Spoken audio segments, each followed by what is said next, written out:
The flood-weary got a spiritual wake-me-up, but not in their usual house of God. Congregants of Triumph Lutheran Brethren Church across the river in Moorhead, Minnesota, came to worship in a hotel in Fargo.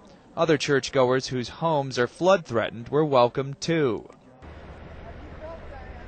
So far, a week-long battle against the mighty Red River has been a draw, and on Sunday, Fargo got a wake-me-up early this morning.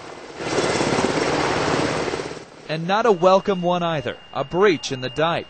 Crews managed to contain the flooding to Oak Grove Lutheran, but the waters have torn through the private school's campus.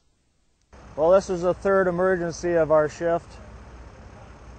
Got the call that needed to get out here and do some work with the sewer. Fargo braced for a river crest of up to 43 feet on Sunday, but the Weather Service says the red hit its peak. It's dropped to just over 40 feet, still more than 20 feet above flood stage.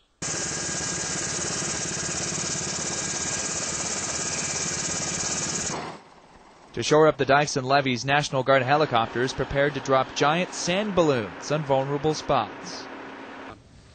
We're encouraged, and that's why I asked these homeowners how they're feeling. They know this river. If you talk to these guys, you know, they've been through this before, not at this level, but they've been through the flood fight before, and you see that as you go around and talk to them. The dike. Joel Heicamp here, folks, on the Mighty 790 KFGO, your connection to flood 09 24/7.